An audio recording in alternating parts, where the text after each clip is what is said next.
On our anniversary, my husband's family took him out without telling me.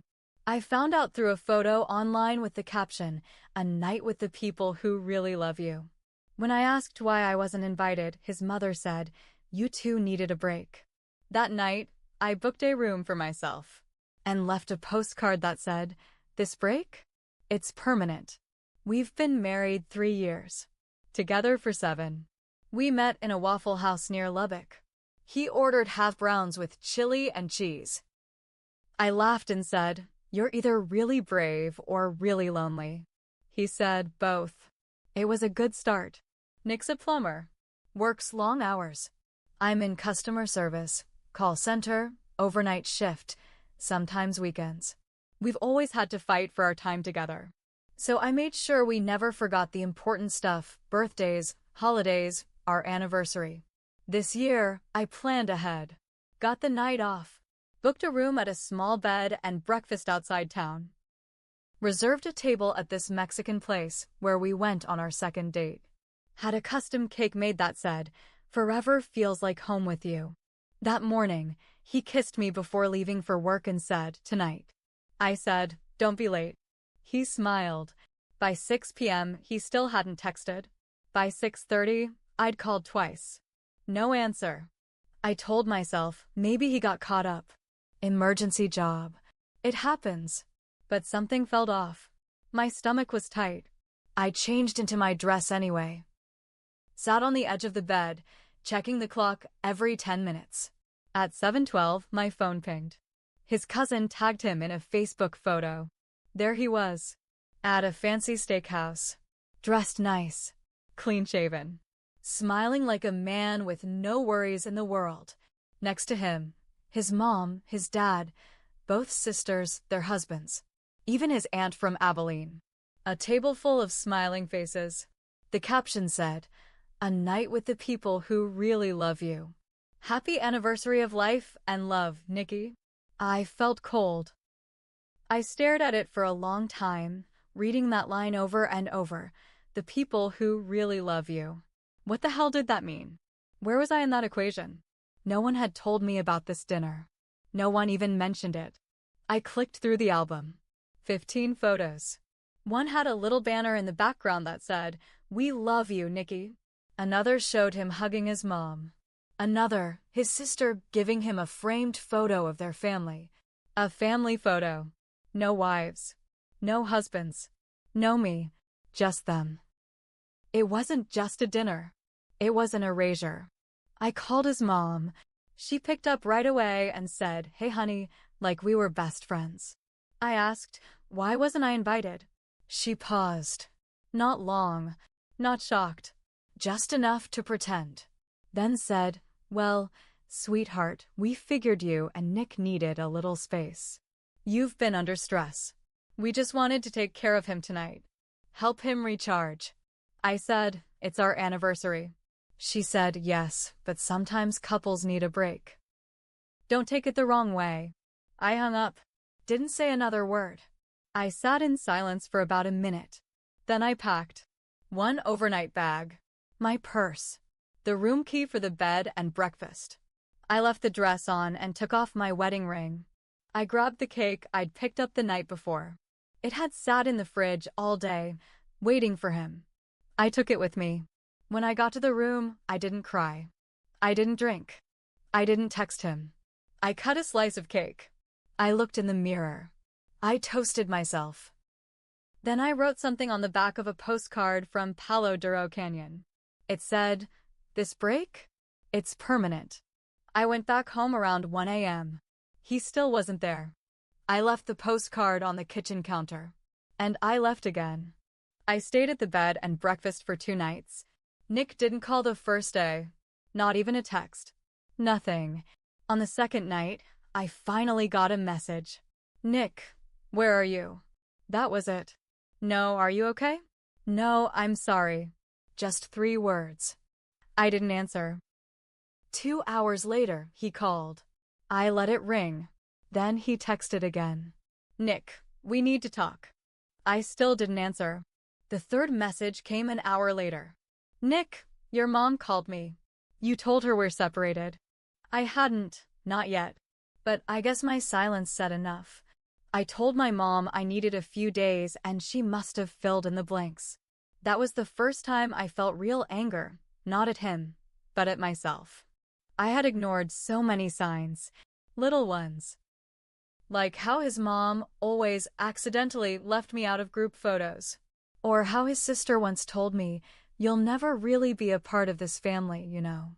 You didn't grow up with us." Nick had laughed it off, said she was just being stupid. Now it felt like it had been a slow push-out. And I'd stood there, letting them walk me out of my own marriage. When I finally drove back to the house, I didn't bring my things in. Just walked in, looked around. He was on the couch. His eyes looked bloodshot, like he hadn't slept much. But I didn't care. He stood up fast, like he wanted to hug me or something.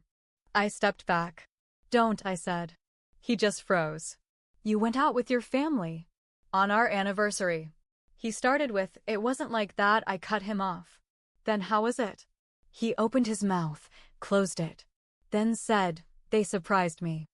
I didn't know it was happening. "Really?" I asked.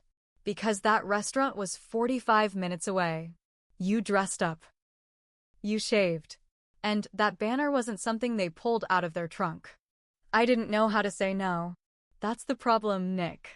You never do. Not with them. He looked at the floor. Then I said something I didn't plan to say. "I'm done." His head jerked up. "Wait, no. You're not serious." I said nothing. He stepped closer. "It was one night." "No. It was the night. The only night that was supposed to be about us." "I didn't mean for it to happen that way," he said, his voice cracking. I nodded. "That's the thing. You never mean to let them treat me like I'm nothing. But you still let them." He sat down slowly. He looked like a man who just realized the floor was gone under him. I walked into the kitchen. The postcard was still there. He had flipped it over. I grabbed it and shoved it in my purse. Then I walked out again. I didn't move back home. I want to stay with my friend Rachel in Lamesa. She offered her guest room without asking questions. She just handed me a spare key and said, "Stay as long as you need." I didn't tell her everything right away. I needed to get the timeline straight in my own head. What was real, what I'd ignored, what I'd let slide.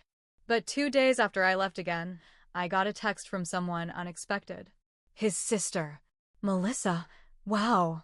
You really made a scene. I hope you're proud of yourself." I stared at the screen. My hands went cold. A minute later, another text. "Melissa. We told Nick he married the wrong kind of woman. You just proved us right." I nearly dropped the phone. I hadn't said a word to her. She had gone out of her way to find my number and send that. It made something in me snap. I screenshotted her texts. Then I sent them to Nick. "Me, you see now? This is what you protected." He didn't reply. The next day, Rachel came home from work and found me sitting at the kitchen table with her laptop open. She asked, "What are you doing?" I told her, "I'm looking for a lawyer." She didn't ask why. She just nodded and poured me a drink. The next twist came 2 days later. A friend of mine, Anita, who worked with me at the call center, sent me a message. "Anita, hey, I saw your husband at the mall. He was with a woman. Blonde, tall. Not his sister.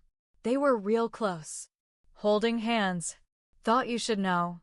At first, I didn't believe it. It sounded like bad timing or a misunderstanding. But Anita wasn't the dramatic type.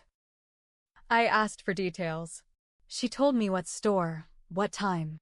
I called the store and asked if they had surveillance. Of course they wouldn't show it to me, but the manager gave me a hint without breaking policy. She had a white sweater. Pink purse.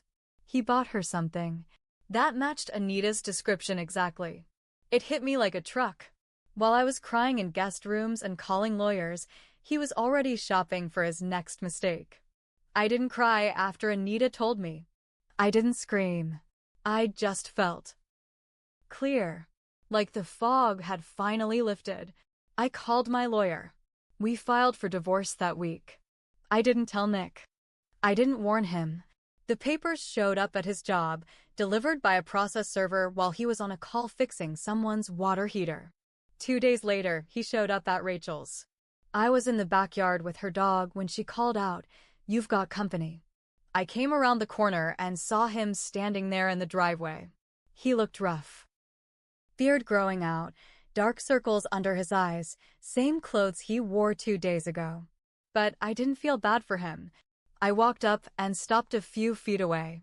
"You got the papers?" I asked. He looked down at his hands and said, "You didn't have to do it like that." "You didn't have to do it like this," I said, motioning to the entire mess. "I didn't cheat on you," he blurted. "Yet," I said. "You were working your way there." He didn't deny it. Just stood there, rubbing his jaw like he wanted to tear it off. Then he said something I didn't expect. "They told me to." I blinked. "What?" "My mom, my sister. They said you were holding me back. That you were using me. That I could do better. And you listened." He nodded. I was stupid. "No," I said, stepping closer. "You were weak. There's a difference." He swallowed hard. "I still love you." I stared at him. "No. You loved being taken care of. There's a difference." He looked away. I walked back to the porch and sat down. He didn't follow. "I gave you everything I had," I said calmly. "You gave it to them." He started crying then. Quiet, pathetic tears. Not even the kind you feel sorry for. I stood up and said one last thing. "Let them have you. You belong with them." Then I turned and went inside. It took 8 months for the divorce to finalize. His family tried to reach out during the process, called me, messaged me, even sent letters. I didn't answer a single one. I heard later that Nick moved back in with his parents. The blonde? She ghosted him a month after everything went public.